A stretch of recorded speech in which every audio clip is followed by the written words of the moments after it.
Hello, everyone, and welcome once again to the Temple Institute Parsha class. My name is Gedalia Meyer, and I'm podcasting from Ma'ale Adumim in Israel. The history of the Jewish people is unique in the annals of the world. In fact, if someone were to have written a fictional history of the future of the world, say 3,000 or so years ago, and included within that history the actual story of the Jewish people, it would have been considered beyond ridiculous. It's just too bizarre and too unbelievable for anybody to have taken it seriously. 3,000 years ago was a time when there was no such thing as history as we know it today. Any historical records came in the form of tribal histories that were usually passed on as oral stories. These tribal histories simply recorded the important genealogies of the tribe from one generation to the next. Major events of the past, such as a war or a migration, might also be included. There had to be copious references to whatever deities the tribe worshipped, being as these were deemed the source of all that happened in life. It happens that there was such a tribal history written about 3,000 years ago that dealt almost exclusively with the ancestors of the Jewish people, the Hebrews and the Israelites. This tribal history is called the Torah. It really is a tribal history, though perhaps national history is a more accurate description. But since it all began with a single person and the small tribe of Hebrews that gathered around him, tribal will have to do. That tribe's growth from barely existing to becoming massively large took place over a period of about 200 years while the tribe was located in Egypt, away from its chosen homeland. If this imaginary history book was written during those 200 years, there is simply no chance that it would have dared to predict what eventually did happen. The growing tribe was enslaved for most of this time, its future doomed to either obscurity or total annihilation. Yet it emerged from that hopeless situation not only free to forge its own destiny, but promised a destiny that was too glorious to be imagined. It had become a huge nation, the Israelites, and it was unified under a belief system that would change the world in ways that still reverberate until today. Who would have believed that this nation's belief in one God, as opposed to the many deities that everyone else back then worshipped, would ultimately resonate with about half the population of the world who would adopt this belief to fit their own cultural situations? Who would have believed that this massive group of slaves would become one of the major nations of the ancient Middle East, whose fame and influence would long outlive its more powerful rivals, such as the Egyptians, the Babylonians, and the Assyrians? But this is exactly what happened in actual history. As surprising as it may sound, when the unlikely history of the Israelites effectively ended, the even more unlikely story of their heirs began. The Israelites went into mass exile around 2,600 years ago. There were two stages in this exile, about 150 or so years apart. Both groups were exiled to lands east of ancient Israel. And when this sort of thing happened to a nation, that spelled the end of that nation. But for some reason which nobody could have foretold, this did not happen to the second stage of that exile. Those Israelites, now known as Jews since they largely came from the tribe of Judah, stuck to their beliefs and their identity as a nation. A small percentage returned to their homeland within another century. This group, though facing long odds against success, ultimately succeeded beyond any reasonable expectations. They were joined over the centuries by many of their fellow exiles from all over the ancient world, and by others who somehow became part of the Jewish people. They rebuilt their destroyed central temple and recreated their religion in a form that both kept its ancient biblical rituals and beliefs, while also starting to assume a structure that would eventually become what we now know as Judaism. The early roots of Rabbinic Judaism, the Judaism that Jews are more familiar with than its biblical ancestor, was born during those centuries. But as unlikely as that rebirth was, even more unlikely was a second round of defeat and exile, this time at the hands of the Romans. This exile would prove to be more permanent than the first. It lasted for the unheard of span of almost 2,000 years. Nations simply do not survive in exile that long. They vanish into the lands to which they were exiled, never to be heard of again.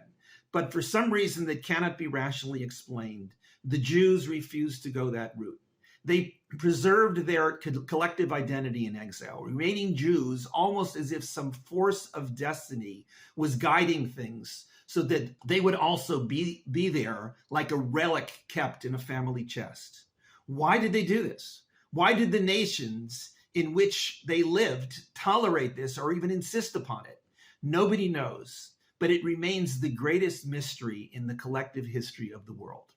This exile led them to all parts of the world. Jews migrated to every populated continent, spreading from China to California, from the northern reaches of Russia to the tips of South America and Africa. Wherever they went, they carried their uniqueness. They circumcised their male babies, a custom probably as old as any in the world other than burial of the dead. They studied and revered their holy books, including the Torah, which told and foretold this unbelievable tale. They kept to themselves with their marriage laws and sexual norms, their food restrictions and high standards of morality. They prayed to their one God, constantly discovering new ways to imagine that God to be. And they paid a huge price for their insistence on maintaining their identity. Suffering for their faith became a calling card for being Jewish. It could happen anywhere and anytime. Whether it was forced conversions or pogroms or periodic exiles or mass murder, the Jews had to endure it all simply because they wanted to be Jews. When it reached a crescendo with the Holocaust, the world would have had good reason to believe that the Jews would finally give up their identity and realize that it was all futile. But they didn't. The seeds were already planted for another rebirth back in the ancient homeland of Israel. It was not easy, and it is still not easy, but it is happening. It is the nation of Israel, recreated out of the dust of the desert and the bones of millions of martyrs. Which prophet could have foretold this 2,000 years ago when that long exile began? Which seer could have seen what was to come 1,000 years ago when the land of Israel was empty of Jews and almost empty of life? Could anybody, Jewish or not, have possibly seen the impossible destiny of the Jews in the land of Israel, even in the year 1900? If anybody had suggested such a prophecy, they would have been ridiculed as a dreamer or a fraud. Even for the Jews, it was nothing more than a forlorn prayer that they said to keep each other's hopes alive. But here we are. This week's parsha is called Tazria-Metzora. Those two words represent two parshas that are frequently read together. They both deal almost exclusively with the odd subject of a form of an infection that affects the skin, the clothing, and the walls of homes. It is pretty much impossible to narrow down this infection to one known disease, but it seems to be a combination of leprosy, psoriasis, and mold. It is confusing and extremely difficult to follow. Many who read these parshas year after year wonder why exactly they are here in the Torah. It is not easy to find something illuminating in them for today's needs. It happens that this parsha is sandwiched between two commemorative days that the state of Israel has enshrined as part of the new nation. This past week, we observed Yom HaShoah, Holocaust Day. While many might question the wisdom of commemorating such a horrible period of human history, for the Jews, it is nothing less than a symbol of faith and perseverance. More than anything else in Jewish history, it represents the innate Jewish trait of never giving up. It is sad and it will always bring back terrible memories, but it is as Jewish as the Hebrew language. This coming week has the consecutive commemoration and celebration of Yom HaZikaron and Yom HaAtzma'ut, Israel's Memorial Day and Independence Day.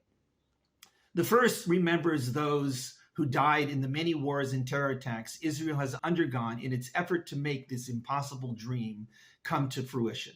A surprisingly sizable percentage of families in Israel go through a personal day of grief as they remember those who they lost. The entire nation mourns with them, but it also celebrates what they gave their lives for. This leads right into the ever-contentious and ever-growing celebration of Yom HaAtzma'ut. While there is no end to the amount of problems Israel faces and will continue to face in the foreseeable future, there is also plenty to celebrate in recalling the modern miracle of this ancient nation. The juxtaposition of these days, always within about a week of each other, is, in a sense, the story of the Jewish people. The Jews are Abraham and Sarah wandering across the deserts of the ancient Middle East in search of a land promised to them by their one God.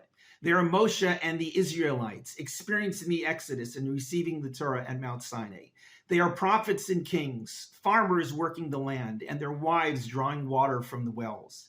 They are exiles leaving their land, but promising to never forget it. They are rabbis and midwives, philosophers and mystics, artists and scientists, staunch believers in their religion and relentless questioners of their religion. They are those who walked to the gas chambers and those who walked or sailed or flew to their collective homeland as they went through the strange and very Jewish rite of Aliyah, coming up to settle in Israel. It is perhaps the necessity of Jewish destiny that these days come at this time of year. We just had Passover, Pesach, celebrating the founding of the Israelite and Jewish nation. During the weeks following, it simply had to be that fate would have the Jews commemorating the impossibility of a Holocaust, which killed off 6 million in a few years, and the equally impossible rebirth of the nation a few years later. Nothing else would do for this nation of impossibilities, for it is not something that arises naturally in the course of history. Shabbat Shalom.